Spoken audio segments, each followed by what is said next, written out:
Amazing. It's amazing. We've never had this many people in here. So I want to thank you, okay, from the bottom of my heart. And I'm sorry, I'm already crying.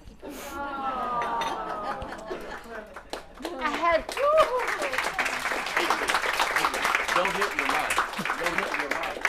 Don't hit my mic. Thank you. Don't hit my mic. I know you came for the dessert. Oh, gosh. I just have to tell you that, I started this idea of talking about my 28 years in Paris, or in France. And then I thought, well, how am I going to do that? And so the first thing I did was create this like dumb little timeline, which was not easy, like each year and what actually happened in each year. That in itself was not easy. And then I thought, well, maybe I'll write a newsletter about it. And I started, this. Did everybody read yesterday's newsletter? You actually got through it? Okay, so it's only half. And because then I started writing and I realized that I literally had spent hours and hours and hours. I spent the entire weekend, I canceled all of my engagements and all I did was write. And then I got halfway through and I was like, oh my God, no one's going to read all this. So maybe I better split it into two. So I split it into two. And then after I did all that, I realized how much I'd forgotten to say. Thank God. Exactly. Because, and then I realized, well, okay, so what I have here is a foundation, at least for a memoir, which eventually will happen if I ever find the time, because I'm too busy, doing everything else, right? And writing 3 newsletters a week and all that other stuff. So I probably will have to retire before I can actually get this memoir done. Retiring is another question, because I swore to myself that by the time I hit 70, I would retire. And here I am. Ha, ha, ha, ha, ha. My staff, who's busy, says, no, you can't retire. Please, God, no, you can't. So they're keeping me going. What can I say? As well as all of you, because the truth is that what we do is bringing all of you to France. And it's extremely, extremely rewarding. And I don't see any immediacy for giving that up, quite honestly. We're all happy doing it. And so I don't know if you want to hear any of this or not. Yeah. I don't know. I don't even know how far I'm going to get, okay? I did actually, I printed out my newsletters in case I forgot something, which is ridiculous, because that's not going to happen.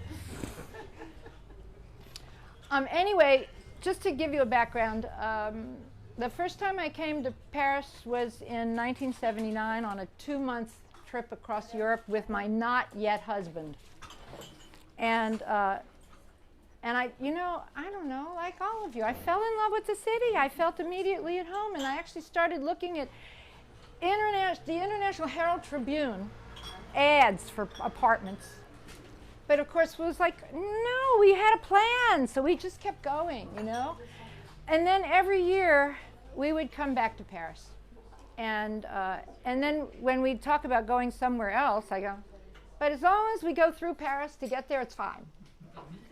And so we did. And year after year, we fell more madly in love with Paris. And you all know how it is. You get to know it, and it kind of feels more like home. And then in 1993, I think, or 93, I had an advertising business, and business had gone to hell, and I wasn't making any money. So we decided, you know what? What's the point of being here if you can't make any money anyway? Let's just go do it. Let's go to Paris for a year. Let's try it out. So we did something rather bold. We sold our house, we sold our cars, we put everything in storage, got our visas, lock, stock, and barrel, and Angelique, you're in my frame. Je te vole la vedette. Anyway, what we did was we came in 1994, and it was a happy, sweet little family. And life started to happen. And one of the things that, see, I have to look, I know. One of the things was we joined an organization called WICE, which still exists. At the time, it stood for the Women's Institute of Continuing Education, I think. They've since changed, since it's not just women, but WICE was a purely volunteer organization, and I was not working, so I was a volunteer. And I ended up running their conversation group, which ended up being a good thing for me, and they asked me to be the public relations director. And that was quite brilliant, because as public relations director, I got to know a lot of the people in communications and media. And that was very different than getting to know the other members. I kind of got to know the movers and shakers of, within the Anglophone community, and that actually really kind of set the stage. At the time, I met a woman named Linda Thalman, who was a web developer, and now we're talking 1995. So the web was like brand new. Is it too hot if I close this? No. I'm gonna try it. Okay, just because this noises.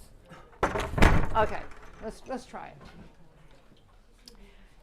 Anyway, she had an idea to do a website for for WICE, and so I partnered with her to do that, and that became also very instrumental in the way things kind of played out.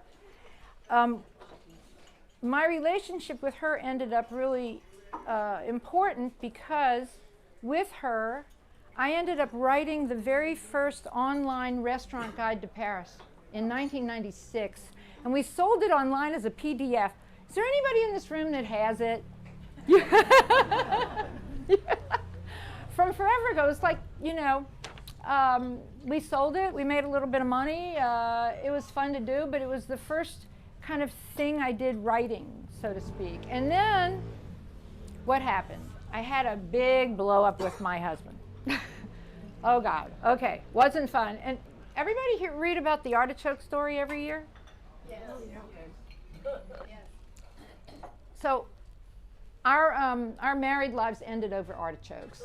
So now when you read that story, I celebrate that day. Every February 2nd, have been doing that since 1997. I don't know if he knows, but it's kind of funny. Anyway, it's a long story, and it'll probably be the opening chapter of my memoir. At any rate, at that point, you can imagine the shock. Okay, we had been here 2.5 years, and I had no money left, spent it all, doing nothing. Bernard's going, I know about that. And it was not fun being at home, living in the same apartment, right, with a guy you knew you didn't want to be married to. And I had to figure out what the hell I was going to do. I didn't have the right to work.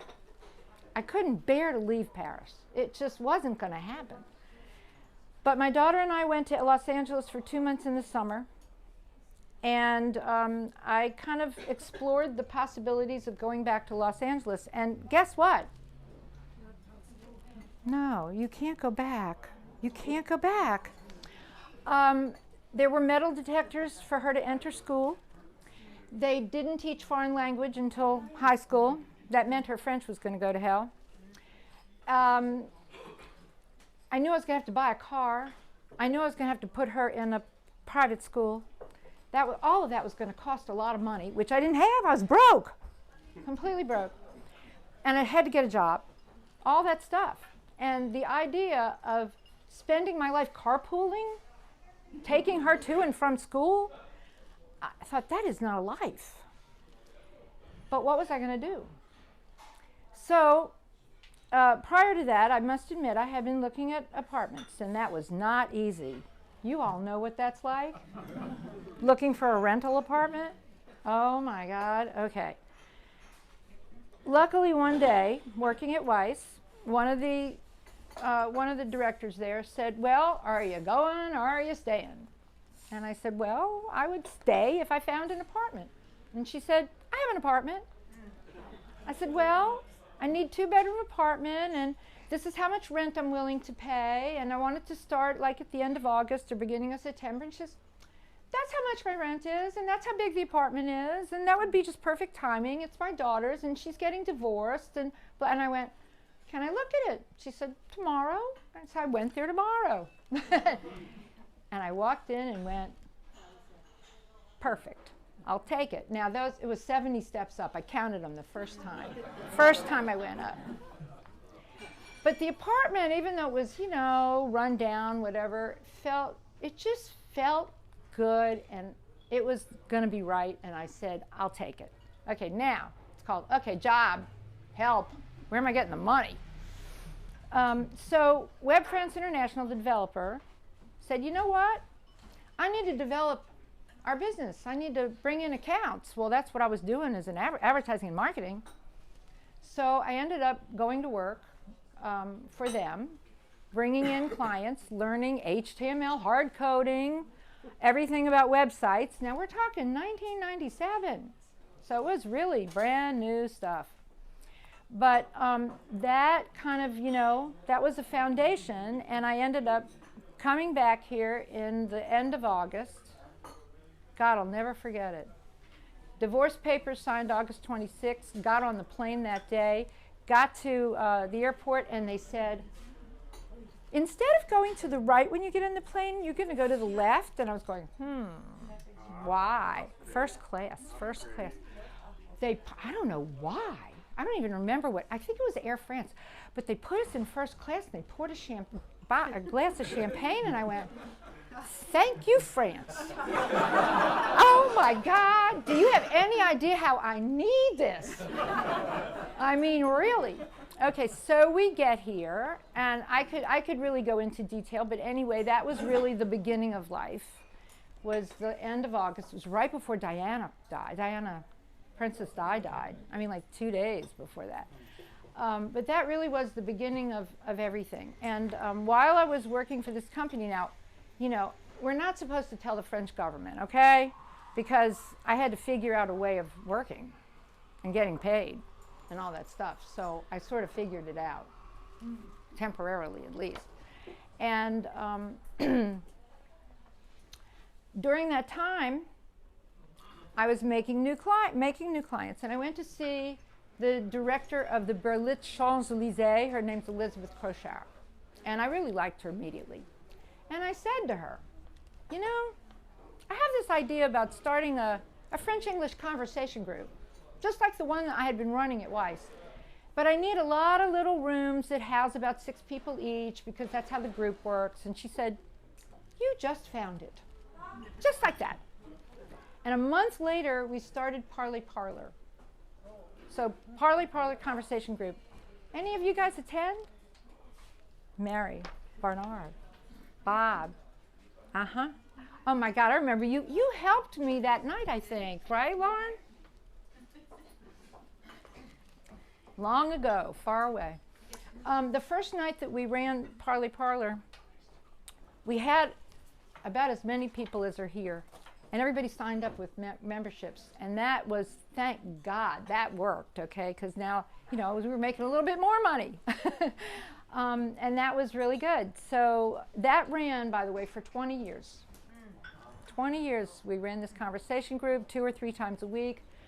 Elizabeth, I retired from it because I just got too busy. Elizabeth finally retired from it. And so I don't know that anything like it exists anymore. I don't even know. But at the time, when I went to buy a domain name, I saw parleyparlor.com, and then I saw parleyparis.com, and I bought them both. And I thought, well, Parley Paris, that could be the communique for the members. So that's a kind of a way of starting to communicate with them. And so the newsletters were born, just like that. So the newsletters started in 1998, and I used to run a lot of information about what was going on in the city, but it was primarily for the members of the conversation group. And the only reason that we stopped doing the newsletters as Parley Paris is, you know, Parley.com, the right-wing social media, kind of got in the way. Which is okay, because so now we call them the, you know, the nouvelles lettres, which is a French word that was, I did not create that word, a friend of mine coined it actually, but I said, I hope you don't mind, I'm going to register it. So it's a registered word, you know, well, you know what it means, right? Newsletter, nouvelles lettres, okay. So it's not totally stupid, right? So what happened next? What happened next was that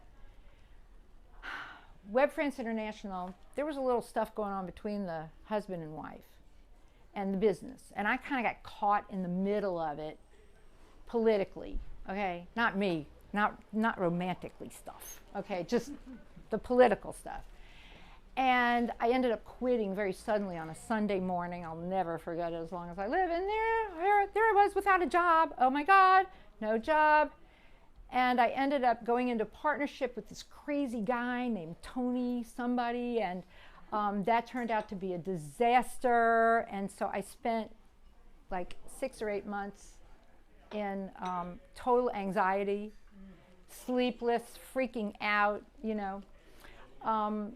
But I have to backtrack one step, because before that happened, just before that happened, my landlords said, we want to sell the apartment.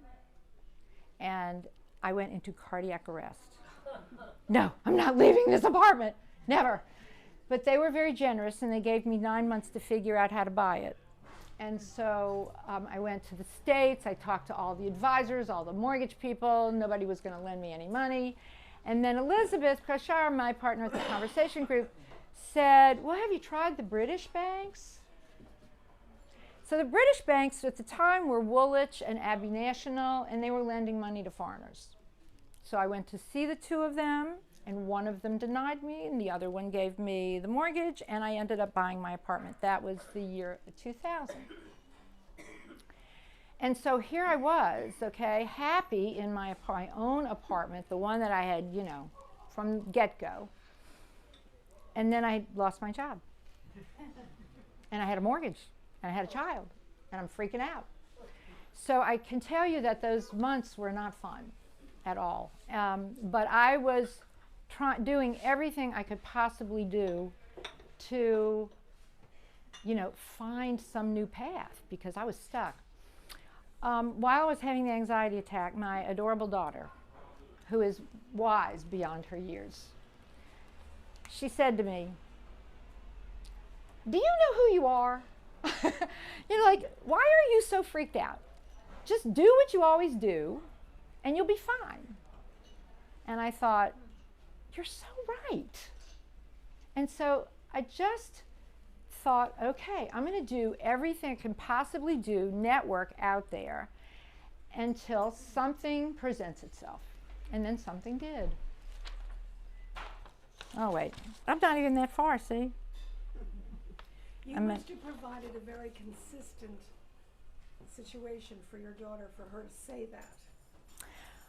My daughter, okay, who you can imagine I adore dearly, has always been way wiser than anybody. I mean, even when she was a little bitty girl. I mean, in fact, when she was 11 years old, and all that stuff in the house was going on, she said to me, when are you going to do something about that relationship of yours? In those words. Okay? So I listened to her. I do. Anyway, what happened was, I had written an article for the Paris Voice about buying a property. And Bob Bishop at the Paris Voice had been negotiating with Bill Bonner of Agora Inc. that owns International Living, because he wanted to buy Bill Bonner wanted to buy Bob Bishop's publication. And so International Living was having a conference here, and this was literally 2 days before 9/11, so September 9th, 2001. And at the conference, they needed speakers. So the organizers, Michelle Sedita from Florida, calls me up and says, we're looking for speakers for our conference, and you were referred to us. And I said, well, I don't know anything about any of that. I'm not a speaker, but I know people who do. And so I literally pulled together 4 people to speak at this conference here in Paris, and all I had to do was MC it. I just had to show up and MC it. It was perfect, okay? So all that worked out real well, and Bill Bonner spoke, and then he came up to me afterwards and he said, I know who you are, and I want to talk to you about opening an office for International Living right here in Paris. And I was like, oh my God. There it was, that golden opportunity. And so he hired me, and that was at the end of 2001. So, okay, I could relax. International Living, everybody know what it is? It's a major publication. They specialize in providing information for retirees who want to move outside of the U.S. and to more affordable and great locations all over the world. And so there's an online publication, there's a physical publication, but they're mainly marketers. In fact, Bill Bonner is the king of direct mail. That's how he started. So International Living, those 3 years that I worked with them, we ran dozens of conferences. I started several different workshops and conferences of different kinds. A writing workshop that they were doing that I started here in Paris. And I learned an awful lot from them about writing the newsletters, how to do sales pieces, how to communicate with your readers. So I'm giving away secrets, okay? Because the idea is to develop a relationship with your readers, and then basically they trust you, and then you can sell them something. That's how they operate. And so I learned all of those tricks of the trade, so to speak.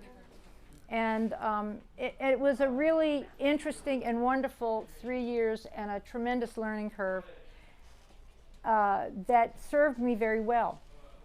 But the publisher was a woman I didn't get along with very well.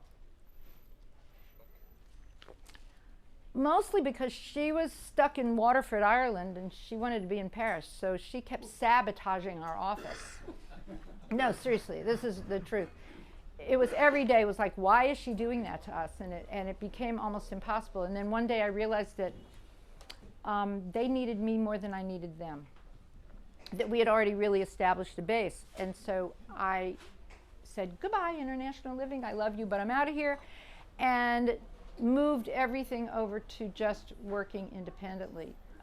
With my HTML background, I literally built 9 of my own websites myself, because I had the coding on. So, you know, it's kind of like you put one foot in front of the other and you learn something along the way, and before you know it, it's useful.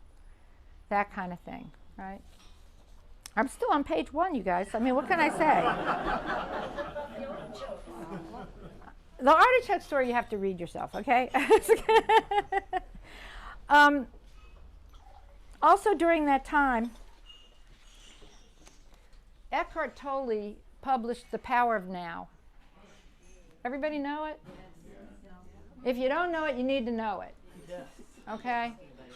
Because The Power of Now is a very powerful philosophy that has served me very, very well in a million different ways. The idea of it is that your life exists in the present moment. Like, this is really where we are right this minute. Okay? Everything that's happened in the past, you have to accept that you really don't have a choice to do anything else. You can't live in it, okay? You can't regret it. You just have to let it go. It's over, finished. The future is only there. It's in your head. So all that fear you set up for yourselves with what if this and what if that, and is all only in your mind. It doesn't exist, and it never will. And so once you really absorb that and get it, it changes your perspective on everything, because then you focus on now. and not, you know, this all the what-ifing I was doing, freaking out about what it was going to happen if I couldn't pay the mortgage and all that other stuff. So I highly recommend this to everyone to do, because it will clearly empower you. So what happened next? Okay, I started the business on my own, and it was moving along rather well. And because I had borrowed this money from this bank, the bank was Woolwich. It then became BPI. I had developed a relationship with the people running the international department, a guy named Stefan Denner, who died at a young age of cancer, I'm very sorry to say, and Mary Fort, who's an Irish woman who ran that international department. And then when we started, oh, I have to go back a step. See, I lose track. Because while I was working for International Living, our readers wanted somebody to help them find property. And so I didn't know what to do, but I hired somebody who did. And that's when all of the property business really started to happen, because Bill Bonner, he wanted to test rental apartments. So he asked me to find some properties that the company could buy and renovate them and rent them short term. And so that was sort of the foundation of that. Okay, so I'm sorry, I'm kind of, you know, see, I'm getting my timeline screwed up. And so as we were bringing these clients in, and I had developed this relationship with the bank, they came to me and said, you know what? Your property has gone way up in value. And I don't know if you guys remember, but this neighborhood used to be really scruffy. When I live in this neighborhood, and it was not what it is now. And the property went up in value very quickly. And they said, so you know what, we can give you an equity release loan if you want to buy more property. And I went, oh sure, what a great idea. So I borrowed as much as I could borrow, and I bought a tiny little studio down here on Rue Charlot, 16.5 square meters. I'll bet somebody here has stayed in that apartment. It's called Le Provençal. It was called Le Provençal. Jeff and Mary stayed in Le Provençal. Yeah, it's great. So that apartment, that was the first one. I had it I renovated it and turned it into this sweet little colorful jewel. And when I did that, I realized, well, now I need to start a rental business. So I started a rental business, because our clients were buying properties that they wanted to use a few weeks a year and then rent out the rest of the year, right? So that's when I started to take that business on, which is not a fun business, just so you know. But we ran it for a long time. And that little tiny 16.5 square meter apartment had the highest occupancy rate of any of the apartments and generated more money per square meter than any of the other apartments, even though it was a third floor walk-up and 16.5 square meters. But it's a great apartment. And so then, okay, so it's doing its thing. And then I discovered this apartment in my own building that had skylights and a big terrace. But it was a viager. Everybody know what a viager is? Life annuity property. Okay, so viager, oh, you guys have to know, the viager story is so great. Viager is a life annuity property. Basically, you can sell your own property while you're alive, okay, but keep the rights of usage. Get income every month from the owner who is betting on your death, because then it becomes theirs when you die. That's how it works. But it's really smart, okay, in a lot of ways. It used to work really well before they invented penicillin. The French say, depuis les antibiotiques, c'est fini. Okay, so there's a really great movie about a viager. Yeah, but wait. What's the name of it? You know what I'm talking about. Okay, there's an old movie called Le Viager that's French that's really funny. from the like early 60s or late 50s. Anyway, I'll think of it later. But it's Kevin Kline and Maggie Smith and Kristen Scott Thomas, and it's about a big, beautiful apartment here in Paris. And there's a great story about Jeanne Calment, who was the oldest living human. She was 122 years when she died. But she had sold her apartment as a viager to her notaire, okay, when she was in her 90s. And so he and his family all died and ended up paying her 2 to 3 times the value of her apartment in Arles. It's a great story if you ever have an opportunity. Okay, so anyway, I come across this amazing apartment, but it's a viager.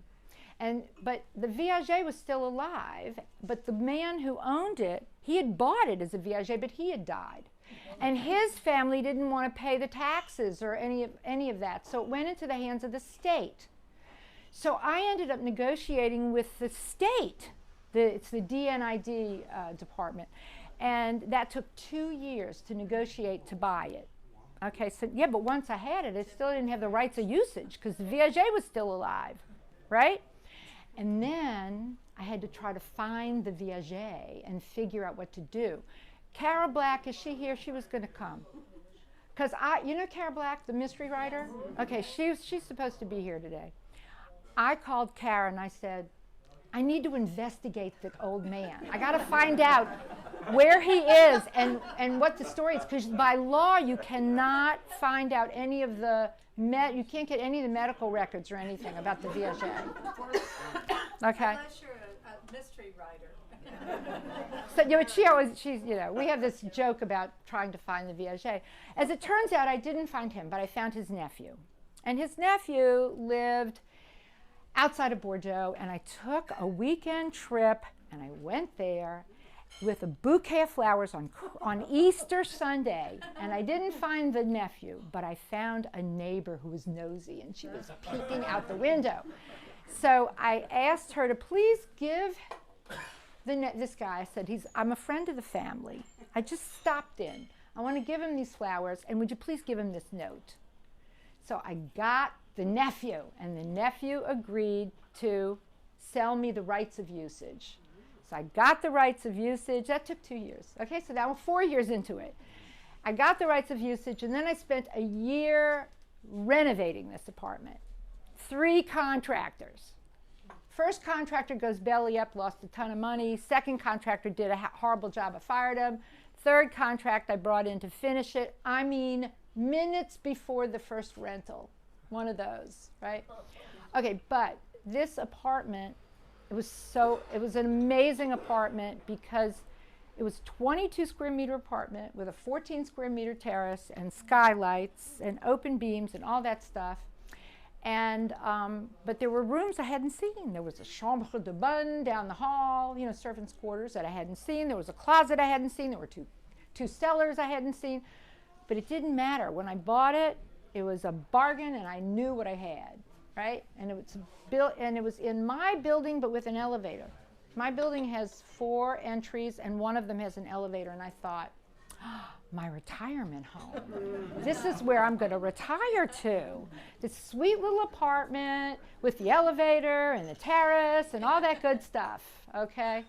So I renovated to the nines, and it's just gorgeous. And it rented like crazy. And of course, all of this is doing really, really well, right? All the rentals and all that stuff. That same year, in 2006, I see a lot of friends back there who have come in late. Hello. 2006, House Hunters International called me to do a show. And so I did. That was the first House Hunters that I filmed with some clients. It was a different producer that I'm working with now. The director was not a nice woman. It was not that much fun. Okay, but it was the beginning of all of these years of filming with House Hunters International, and I just filmed my 51st episode, And as far as I know, I've filmed more shows than any other agent. Anybody ever see any of them?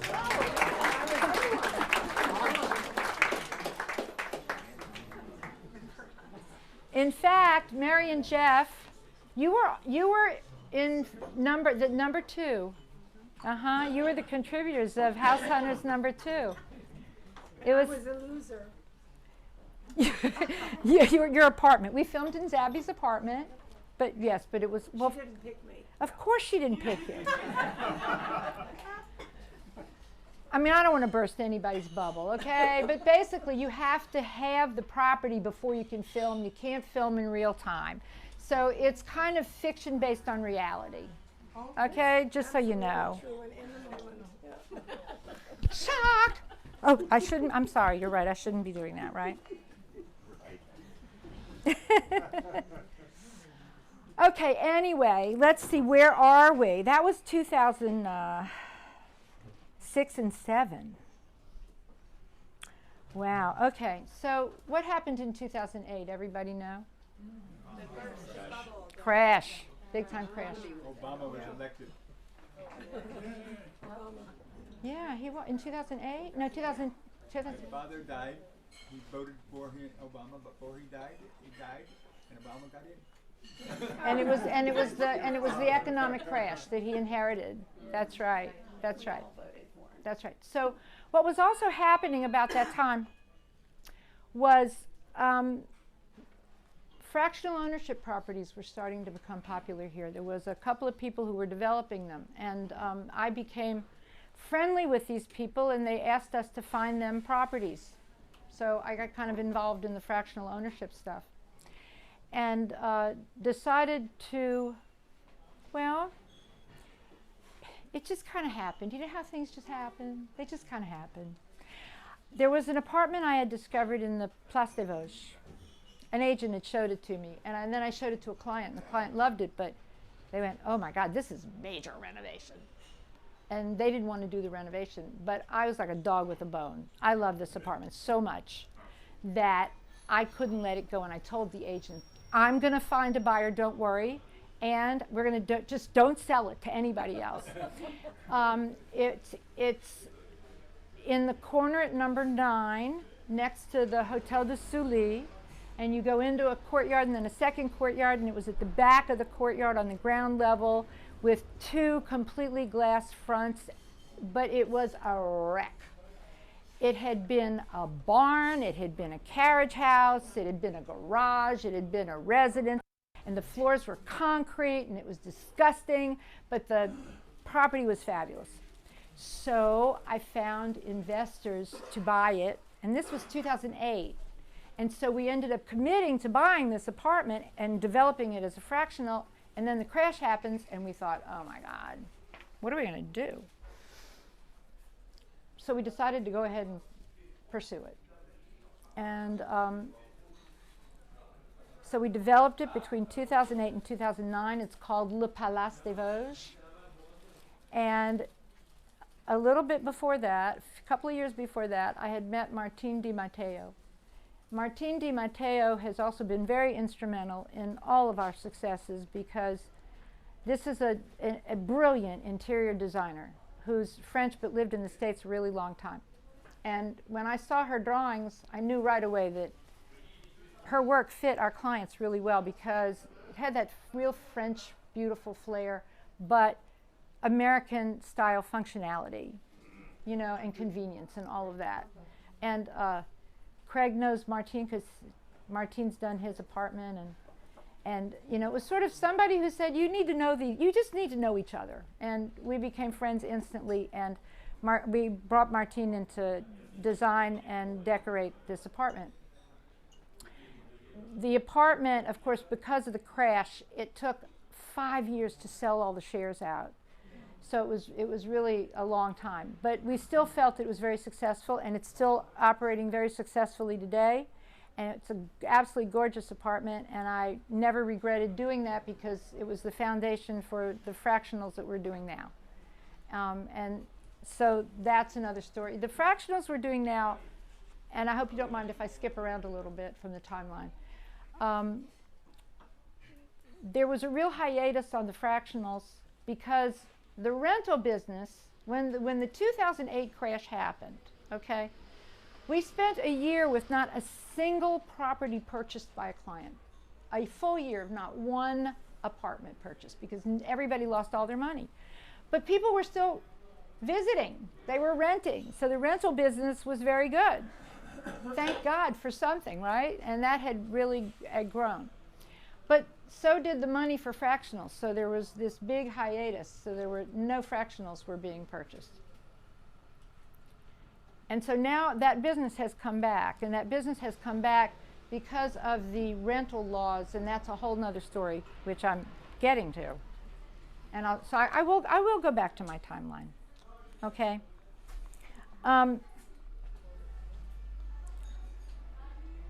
In 2009, November of 2009, there was an how am I doing?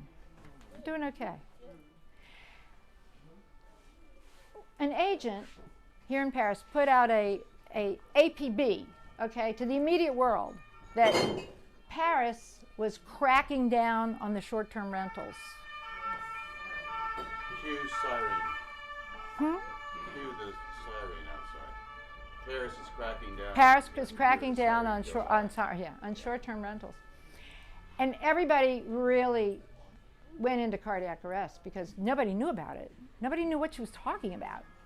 You know, the notaires didn't know, the lawyers didn't know, the agencies didn't know. Nobody knew what that meant, that these laws were in place. But what was happening was there were laws in place since 1948. Mayor Delanoë wasn't doing anything about them. He was not enforcing any of them. And you know, that's the way it works in France. The laws are on the books, but it depends on how it's enforced. Do you know that it was illegal for women to wear pants until Carla Bruni got that taken off the books? Okay, so the law's there, but they're not actually enforcing it. Okay, and neither were they. But this particular agent wanted to promote her long-term rentals and thought that's a great way of promoting long-term rentals by doing something about the short-term rentals. So the short-term rental industry formed a federation to combat it, and we all did one of these what-ifs, and it went, you know, this went on year after year. We didn't know how this was going to play out. It turned out that until Anne Hidalgo became mayor, no one really bothered to do anything about it. And it wasn't until she came into office that she decided to make it her raison d'etre and to fix the housing problem and to put a real kibosh on it. And she brought in a guy named Ian Brossard, who is a registered communist who doesn't want anyone to own anything. And they created a team of people to literally ferret out the offenders of short-term rentals. And that put a real demise on our short-term rental business. All of you, I'm sure, have been affected by it. You know, whether you want to try to rent one short-term, there's just hardly anything left on the market, or if you have a property that you've wanted to rent, and so it's they just anybody read my rant? My rant. Okay, I could talk about it all day, so I'm not going to get involved in that. But what happened was I got controlled. Someone from the city came and knocked on my door and said, "You have rental apartments." And so I ended up selling both of my rental apartments. Now, that wasn't the only reason I sold them. Okay, because at the same time, I got audited by the IRS and the FISC at the same time. I didn't hear the last, what did you say? You got audited? I got audited by the IRS and the FISC at the same time. The FISC is the French IRS. Okay? It was a double whammy. Okay? But before that double whammy happened, BPI came back to me. And yes, so before that, I have to go back a little bit. They came back to me and they said, by the way, you know, it's $1.50 to the euro right now. And your properties have gone up in value. And this is a good time for you to buy an apartment in New York for your daughter, where she was living. And I said, what a good idea. And so I did. I literally was able to get another mortgage thanks to the properties increasing in value in Paris. Okay, based on the euro value, which went to $1.50, so that I could buy an apartment in New York for my daughter because she was living in a hellhole. It was so bad, I couldn't believe it. So that was another really wonderful thing. And not long after that, the Viager, which I called the Paris Plage because of the terrace. Since I had increased its value as well, okay, they granted me a 5th mortgage. And I bought an apartment in Nice. That was 2011. Yeah. So all this time, I just kept amassing properties by leveraging, okay, by borrowing money, which is why you've probably all heard me say before, you know, other people's money, okay? You never want to use your own money if you can use other people's money, OPM, and just kept leveraging. Now, I have Paris to thank for that because it really had to do with the increase of value of the properties here. My apartment here is now worth about 6 times what I paid for it 20 years ago. Yeah, it's pretty amazing. So, and I have found that Paris is really a non-risk market. You can pretty much count on it going up about 10% a year. I do the numbers every year, and it seems to just, even during the 2008 crash, it went flat that year, and then the following year it went up by 23%. So even if it's sitting empty, okay, you're still going to be fine. Which is actually what's happened with Anne Hidalgo's silly little rules, because a lot of people just leave them empty now and don't rent them. So you know, it's counterproductive. And the expenses are low, like taxes and. Very. Property taxes are 1/10 of what they are in the U.S. Right. Your carrying costs are really low by comparison. So you might as well leave it empty if that's what you have to do, and just, you know, benefit from the from the appreciation. Exactly. Okay, so all that's happening. And then the IRS and the FISC. Okay, the IRS, you know, this is what they do. If you have an amended return, which I had an accountant make a big mistake, and so they refunded a lot of money to me, but they want to know why they refunded the money, so they audit you. No, that's the way it works. Yeah, that's the way it works. And so that wasn't such a big deal. That I got through flying colors, and they actually gave me even more money back. Because I had been paying Social Security all those years to the U.S., even though I wasn't living there. You all need to know this. If you're living here, you don't need to pay Social Security there. You don't have to pay Social Security twice. But what did I know? Anyway, IRS was okay. They gave me my money back. The FISC, oh my God. You never want to get involved with the FISC. Mm-mm.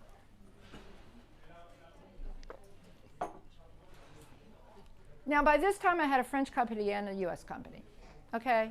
I was legal. I had my carte de résident. Okay? I was doing everything above board. And I believe to this day that I was denounced. You know, the French love to denounce people. Do you know this? Yeah, they have a big history of it. That's exactly right. And I do believe, though, that I had an unhappy tenant in an apartment where there was construction going on and the stairwell was dusty. And this guy was a tax attorney, and on his website, someone wrote, meanest tax attorney in California. And you got it. Well, I think that I was denounced by this guy, okay?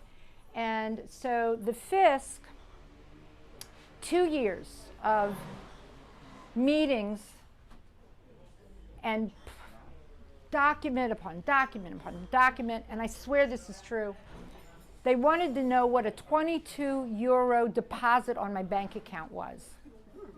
22 euros, okay? And I had to go requisition a check from the bank, and it cost me $7.50 to find that check. And what was it? A check from a friend for something I'd bought for her in the States, and I put it in the bank. And okay, so it gets stupid, really. I warn all of you, don't put anything in your French bank account, okay, that you can't account for at all. Okay, just don't even do it. So I learned the hard way. I also learned that French attorneys they're not going to battle. They're not into the battle.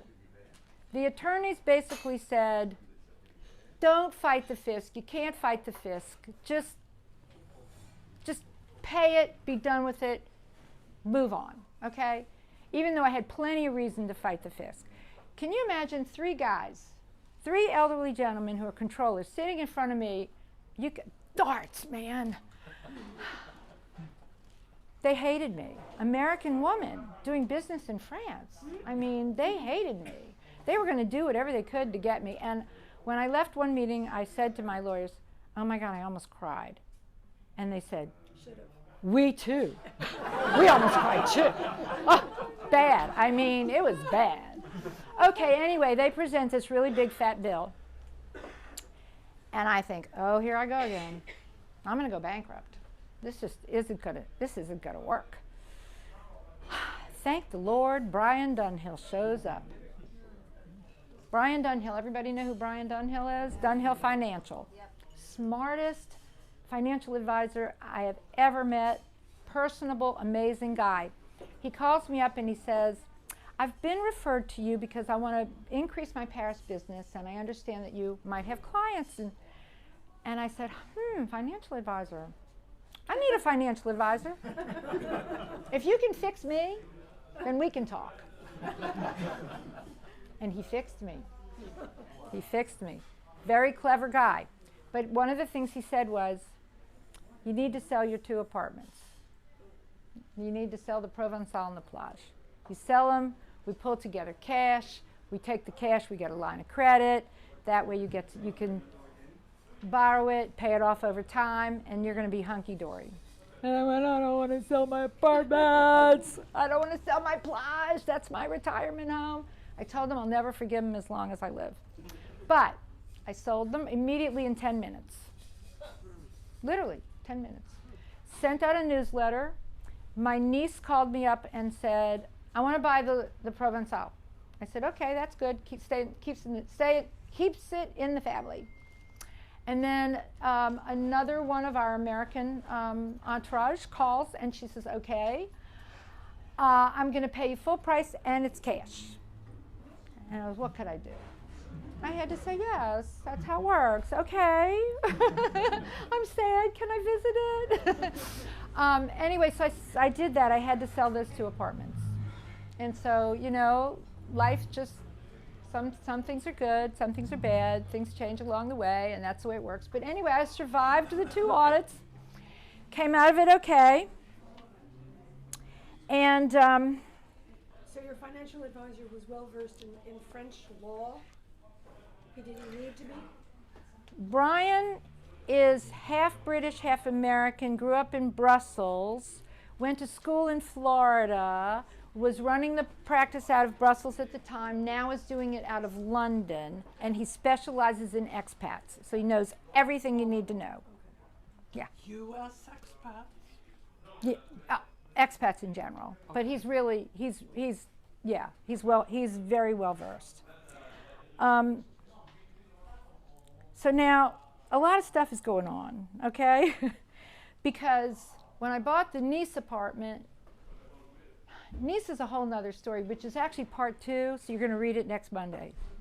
That's where that starts.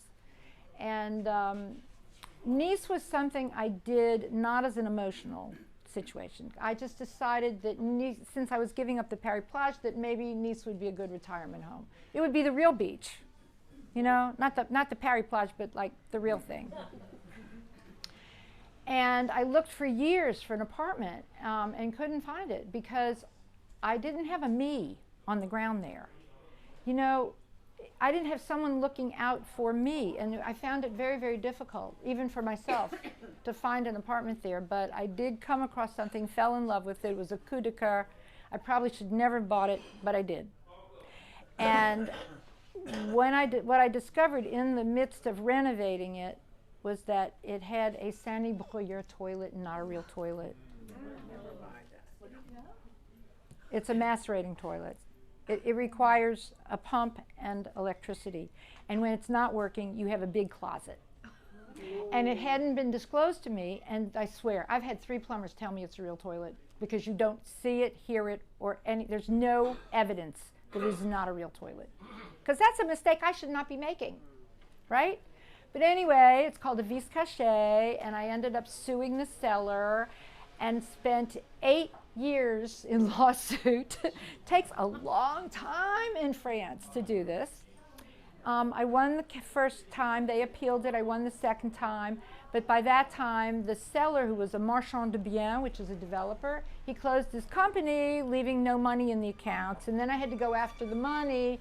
So anyway, the Nice apartment is one big fat loss, okay, in terms of money, but it doesn't matter because I loved my apartment.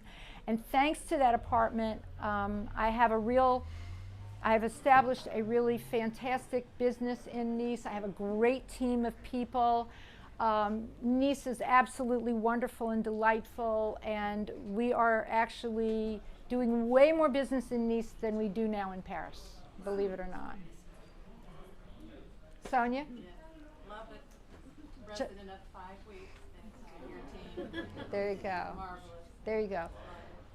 Nice is definitely really nice, and it's the perfect combination to have Paris and Nice. I just go back and forth and back and forth and back and forth, and you know, you step off the train, and there's that sunshine and that gorgeous blue sea, and it's pretty tough to give up. So that actually turned out to be, in spite of all the problems I've had there, because now the neighbors below me,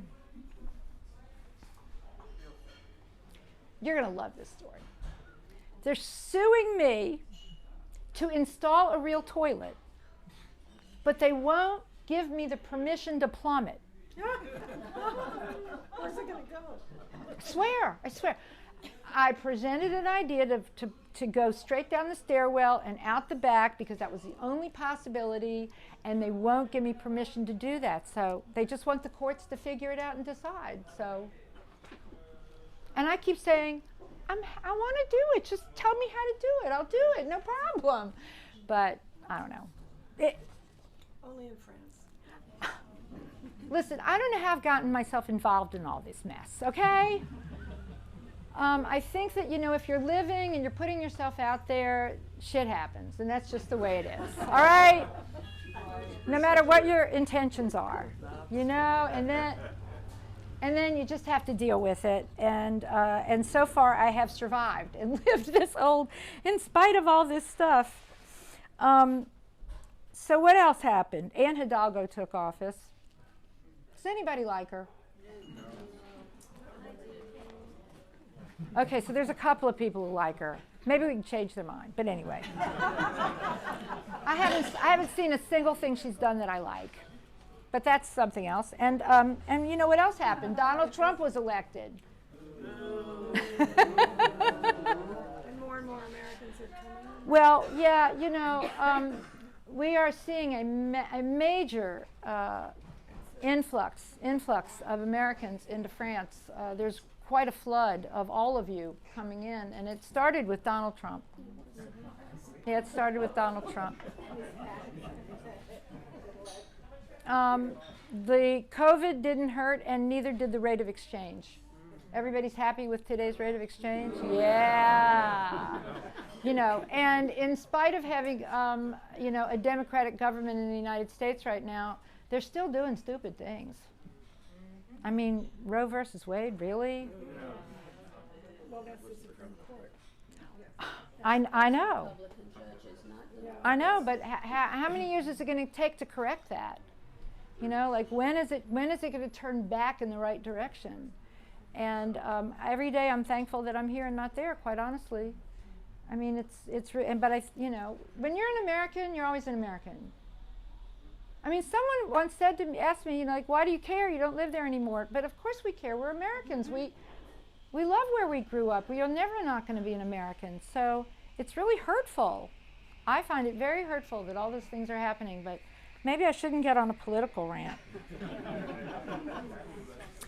Anyway, after the audit, I needed to get completely clean, and I wasn't able to get my real estate license here. Very difficult to get a real estate license. I didn't have the equivalency of education, and I hadn't worked formally for an agency, and I didn't have French. My French wasn't good enough to actually go through courses. So I took on a partner who could get the license, and that's when we started Parley France Properties. So that's when we, it was the audit that actually brought all of that to becoming 100% legitimate and clean in France. So that was a good thing, but over time, that particular partner, I joke that il est plus français que le roi. You know what that means? Le roi? Il est plus français que le roi. More French than the king. American guy, but thought in the same way the French think, and so consequently, we would never agree on anything. Nothing, no, it was just not working. So I did end up divorcing that partner, and I took on a different partner, and I now have another partner, and it's called Adrian Leeds Group France. So it's still, we're still, under the same name. But, fortunately, that divorce went better than my first one. Okay, so where are we now? We're basically in what's happening now. Because of the rental situation, I started doing more fractional ownership properties. And I've done, let's see, I did Ma Maison Miron on Rue François Miron. Everybody know the oldest one of the oldest buildings in the city on François Miron? Yes.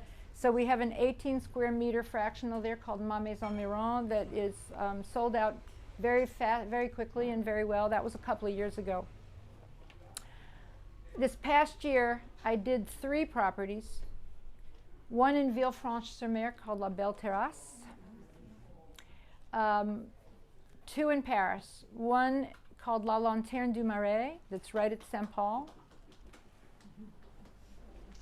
And another called Les Balcons Saint Paul, which is a 2-bedroom, also right at Saint Paul.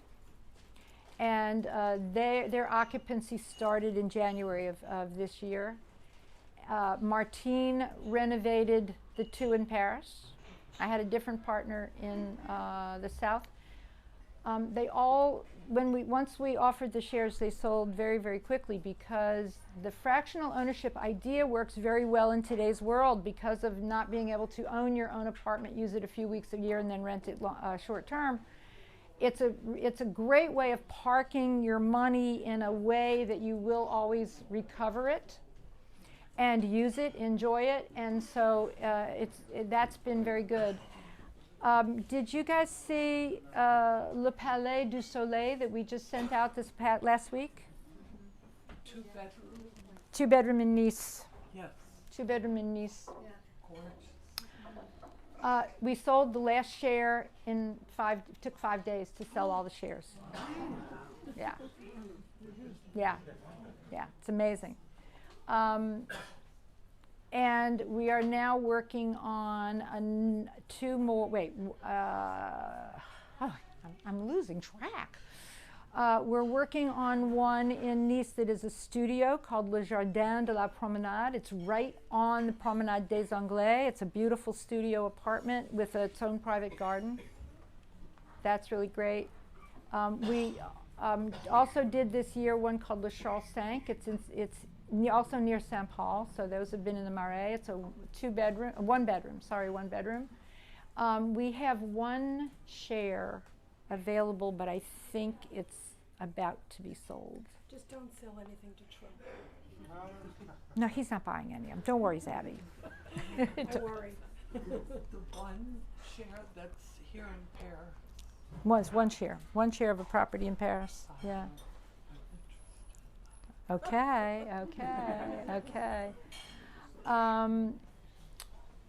And that's it's all I have on the books at the moment because I keep thinking, I'm trying to retire.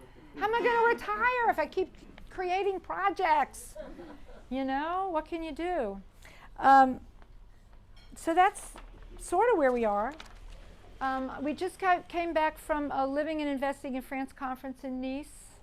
Janice, you were the one last year. We had one last year in Nice, right? So we did one last year. We did, yes, you were too. Yeah, you were this one.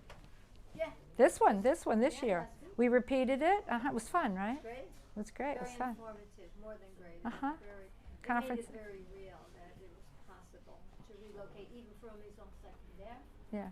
for a minute. Right. Well, it is possible. Ask all these people. They all know, right? So anyway, that's my story. Great story.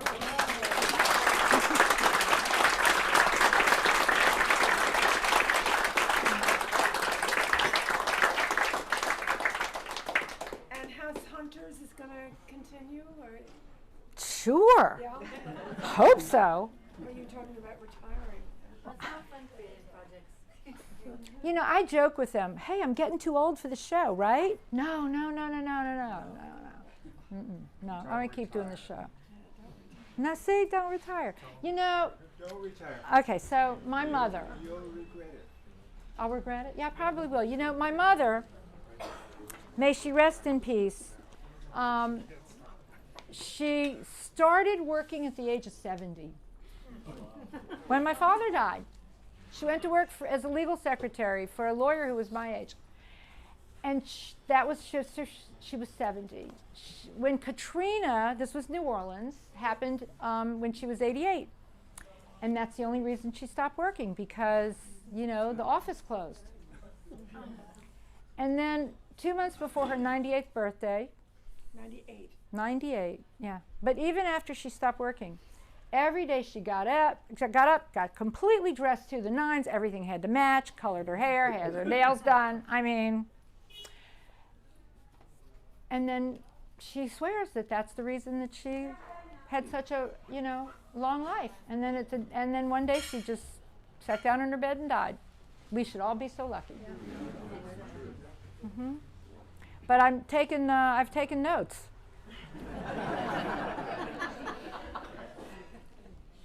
So I don't know. I guess I won't stop. I don't know. Thank you.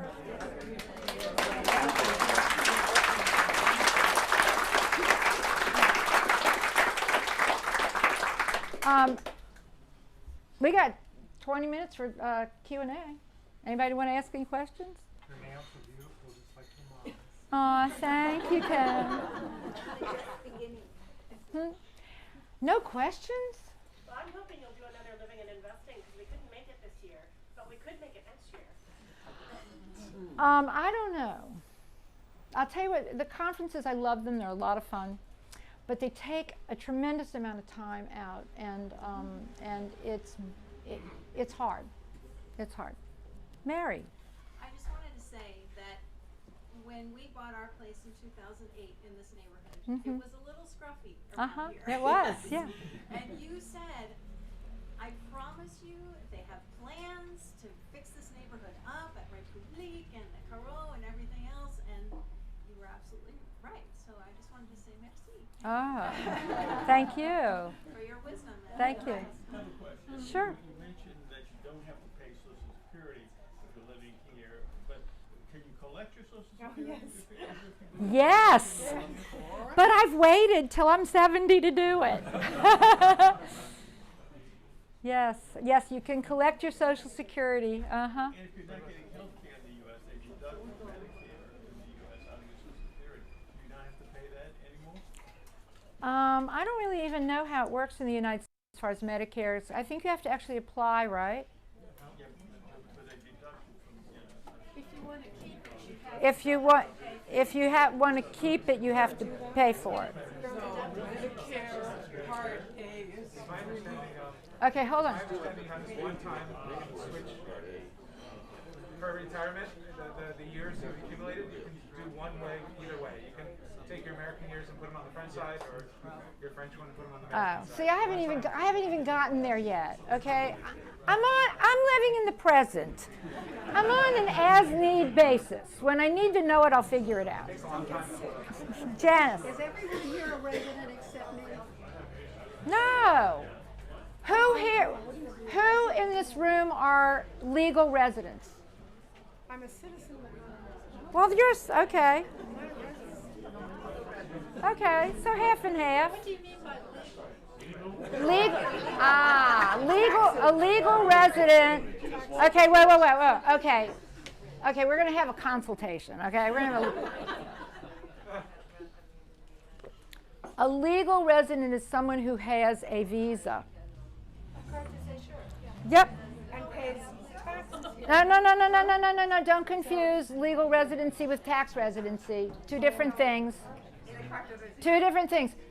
Tax residency is when you are here, living here more than 183 days a year, or where you consider home, which is different than legal residency, which just has to do with whether you have a visa or not.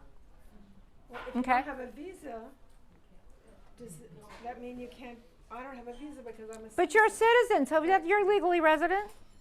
All right. But you might not be tax resident. I'm not. Okay. Sure. Hi, John. I know you're living in the present, Mm-hmm. but if you look back on your whole long career, Mm-hmm. is there one thing you would have done differently? Oh, good question. Was there one thing I would have done differently? No. No, there's not a single thing I would have done differently. You know, we all make decisions as they're presented to us and we decide something for the reasons we have at that moment. So to be able to regret something is sort of ridiculous. You just can't. I mean, I could say, you know, I regret marrying that guy, but I don't. You know, I had a wonderful life with him, and I have a daughter. I have Erica.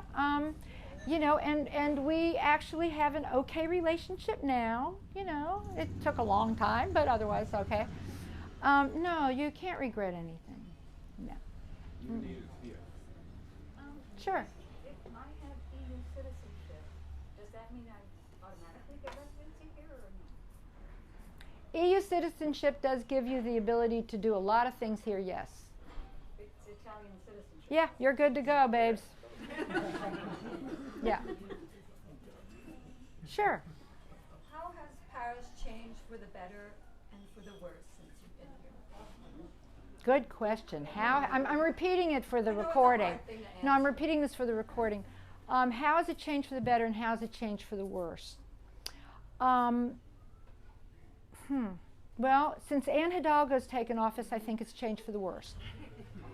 I was really enjoying it as long as Bertrand Delanoë was in office because I saw things.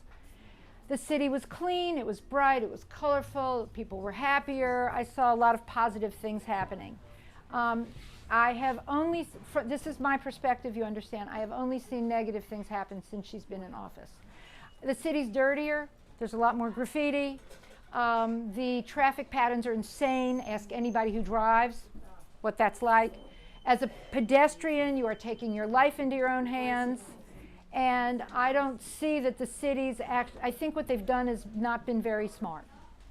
So I'm not very happy about what's going on in Paris. By contrast, the mayor, Christian Estrosi in Nice, has done a brilliant job of making that city absolutely beautiful and clean and delightful and greener and more friendly and easier. And when you take the two, you just really see the difference. And I'm really sorry about that. It's probably one reason that I'm spending more time down there than in Paris. So it's not me. Paris is a little grittier. Oh, much grittier. Much grittier. I was wondering if I was getting pickier. No. I mean, even when you look at the landscaping, like you'll see the trees are now, they have this, you know, this, what they think is natural, okay? These kind of this wood stuff that around the plants, and it disintegrates quickly and looks like hell. And the garbage things that are all crooked and broken because they put them in, what, 15 years ago? Just everything. It's just not being well taken care of.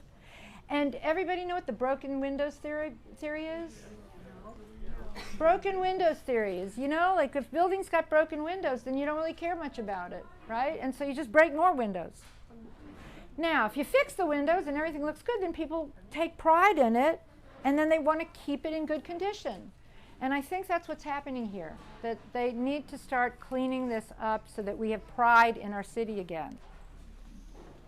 Yeah. Anyway, what can I say? She's got 4 more years. Very depressing.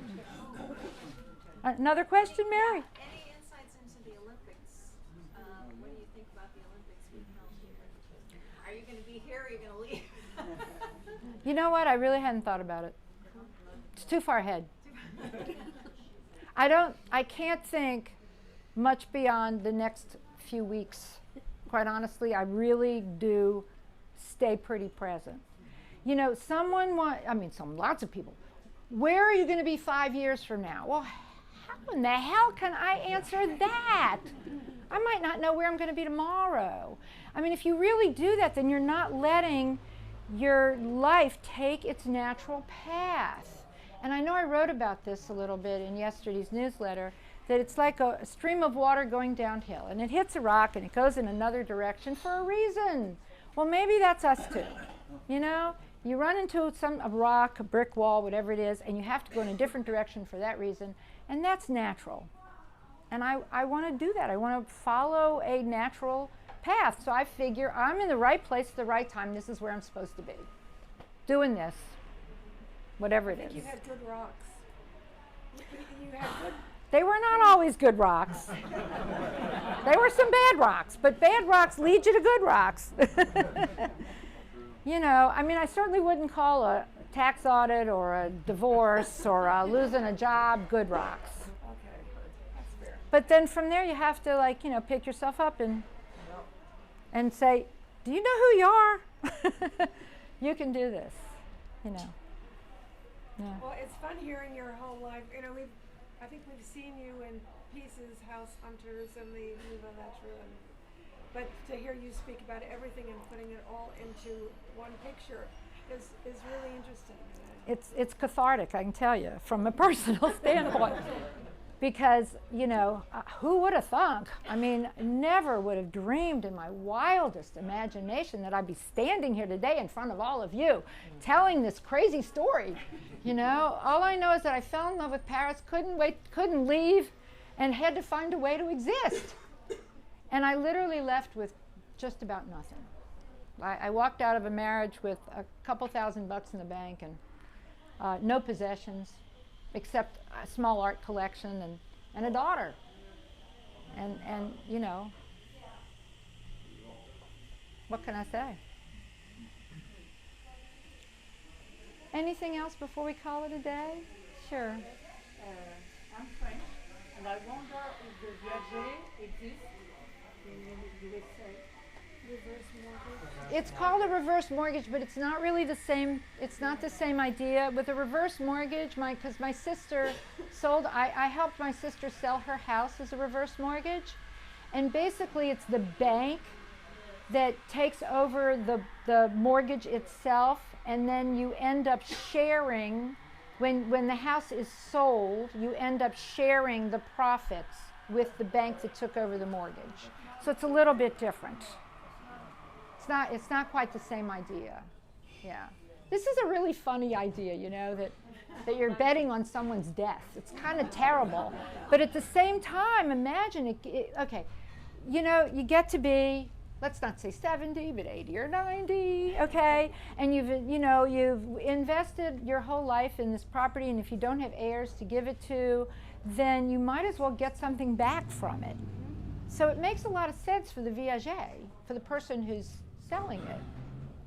Because what are they going to do when they die? It just goes away. It gets, you know, bequeathed. Yeah, it goes, yeah, exactly. So it just, it's really quite brilliant, you know. Yeah.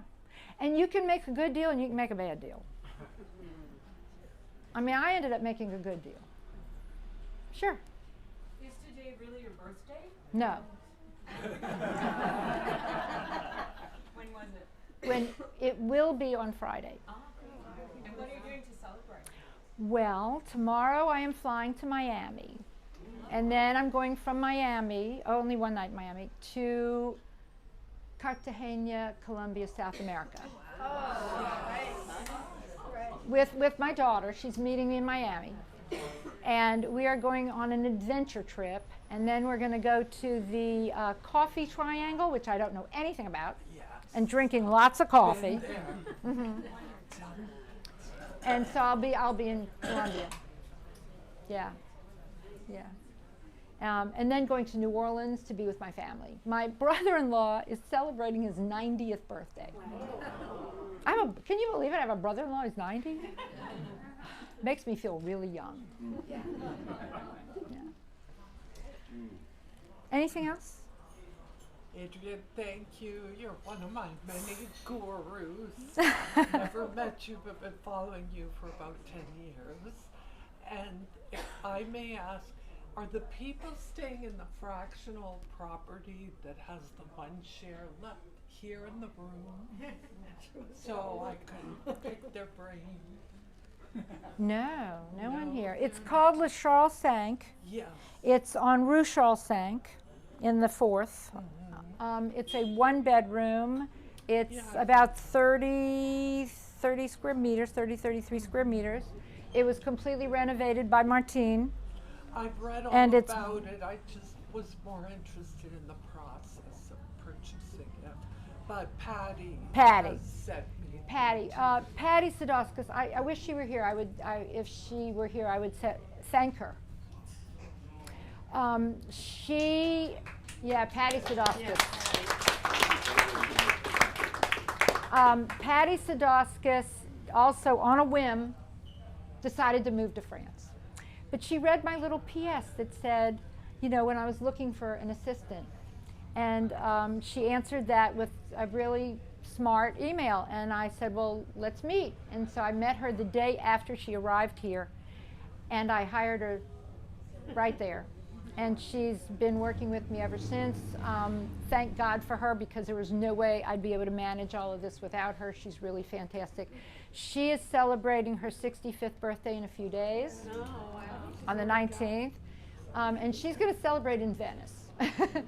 But if she's watching this recording, then she knows that we have mentioned her.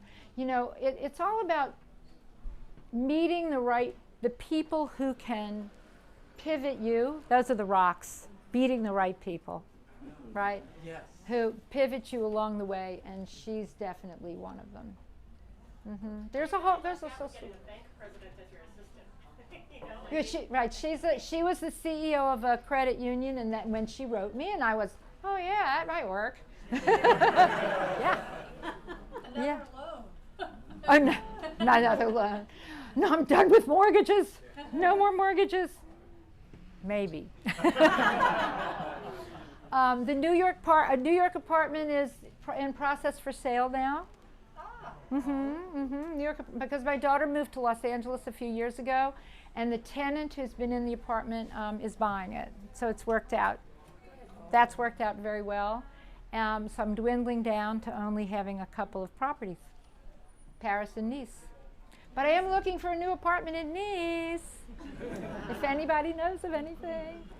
I've decided to go ahead and buy a 2-bedroom. And then I'll probably keep the 1-bedroom that I have invested so much money in that I'll never get it out. So we'll see what happens. But we got 10 minutes, you guys. We can either say goodbye, and everybody can.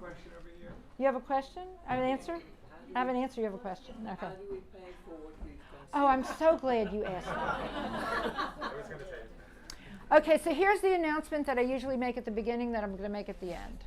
Okay, and that is when you go downstairs, see Angelique at the cash register on the left, and please pay for your drinks. Okay, because otherwise I get stiffed. I'd like to thank everybody for coming. I hope you enjoyed it. If you did not get dessert, please do. If there's any, are there any left? There's a lot of dessert left. Please take home a dessert, okay? And we'll see you guys next month.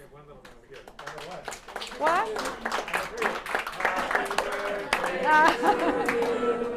Happy birthday to you. Happy birthday, dear Adrian. So sweet. Happy birthday to you. Now I cry. Thank you. a wonderful rest of the month.